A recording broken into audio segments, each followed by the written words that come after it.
নমস্কার বন্ধুরা, আমার ইচ্ছে ভোজন চ্যানেলে তোমাদের স্বাগত। চলো, আজ বানাবো আমি নলেন গুড়ের পায়েস।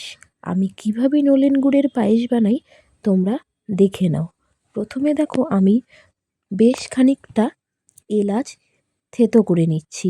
আমার এলাচের গন্ধটা খুব ভালো লাগে, তাই আমি অনেকটা দিই।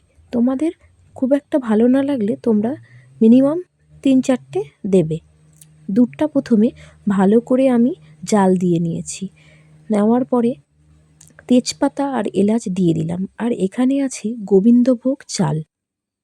গোবিন্দভোগটা চালটা আমি ভালো করে ধুয়ে নিচ্ছি। আর এই চালটা কিন্তু বাড়ির চাল। বাড়ির চাল মানে কি, এটা আমার এক রিলেটিভ আমাকে দিয়েছে। তো চলো, এই চালটা দিয়ে আমি পায়েস বানাবো। এই চালটার কিন্তু ভীষণ একটা সুগন্ধ আছে। এই দেখো চালটা, দুধ অনেকক্ষণ থেকে ফুটিয়ে নেওয়ার পরে গাঢ় হয়ে এলে আমি চালটা দিয়ে দেব। দুধ কিন্তু ভালো করে গাঢ় করে নিতে হবে, তাহলে পায়েসটা ভালো হবে। আর চালটা আগে দিয়ে দিলে চাল গলে যাবে, অনেকটা গলে গেলে ভালো লাগবে না খেতে। দেখো, আমি ভালো করে নেড়ে নিচ্ছি পায়েস।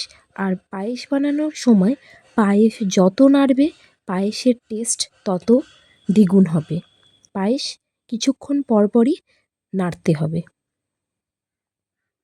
এর মধ্যে অনেকটা পরিমাণে তেজপাতাও দিয়েছি, যাতে গন্ধটা খুব ভালো আসে। এই দেখো, আমাদের চাল কিন্তু সেদ্ধ হয়ে গেছে।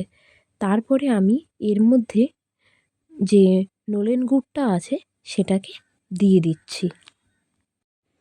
আর গুড় দেওয়ার আগে একটা ছোটো বাটিতে একটু দুধ নামিয়ে একটু গুড় দিয়ে চেক করে নেবে ফেটেছে কি না, ফেটে যাচ্ছে কি না।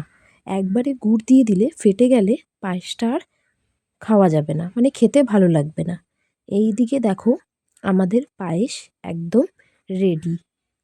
আমি একটু পাতলা পাতলা নামিয়েছি, পরে এটা টেনে যাবে। এই যে দেখো আমাদের পায়েস। শীতকাল সামনে একদম পড়েই যাচ্ছে, তোমরা বাড়িতে অবশ্যই ট্রাই করো এই পায়েসটা। চলো, আজকের মতো টাটা। আবার অন্য দিন অন্য কোনো ভিডিও নিয়ে আমি হাজির হব।